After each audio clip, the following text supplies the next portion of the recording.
In other news this morning, Florida's legislature is one step closer to passing a controversial bill that would restrict any talk of sexual orientation and gender identity in classrooms. Critics call it the Don't Say Gay bill. They say it would hurt LGBTQ students and families. Manuel Bajorquez spoke with the bill's author. Manny, good morning.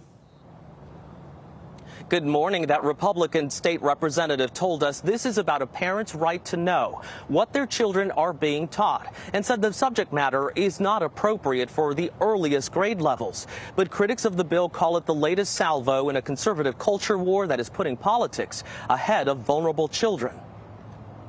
Todd and Jeff Delmay say their 12-year-old son Blake's public school in Hollywood, Florida has been a welcoming place. From preschool till 5th grade, it's been a great experience. We felt very accepted. They fear the bill that passed the Florida House and a similar one expected to pass in the state Senate could change that. If children are not feeling that they are accepted or who they are and the family they come from isn't accepted, it will have an impact on them. The Parental Rights and Education bill says classroom instruction by school personnel or third parties on sexual orientation or gender identity may not occur in kindergarten through grade 3.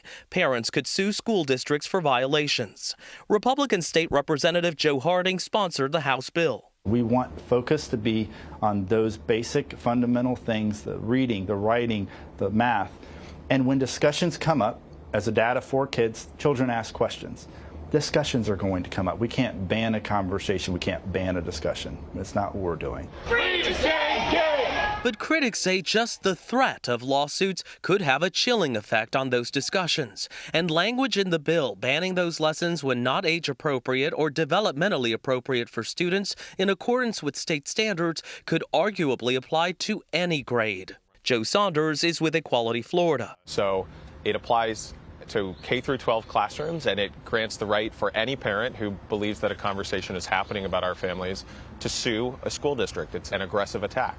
Nationwide, there are 18 similar bills moving through 9 state legislatures. The advocacy group, the Trevor Project, has denounced them and says its research shows LGBTQ students who learned about LGBTQ issues or people at school had 23% lower odds of reporting a suicide attempt in the past year. You may have LGBTQ youth who do not have a supportive home environment.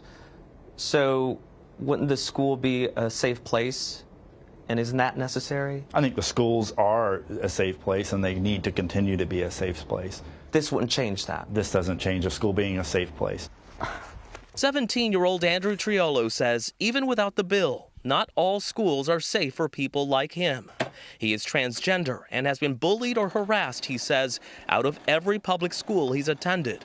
I think that if I would have had the language to express how I felt about my gender at a younger age, it would have saved me a lot of internal struggle and depression. He recently spoke out against the bill at the state capitol. I should get to go to school clubs and pick my activities in school, but I will never get to experience that like you did. I feel like people tend to boil down sexuality to just sex, and that's not what it is in the slightest. I mean, there's romantic attraction there, it's culture, it's identity, it's self-expression, and that is, I think, very important not to silence that.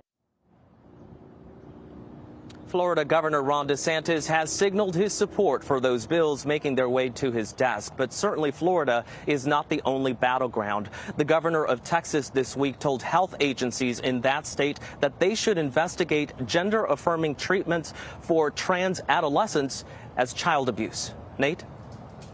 Inclusivity should be something every student has. Manuel, thank you.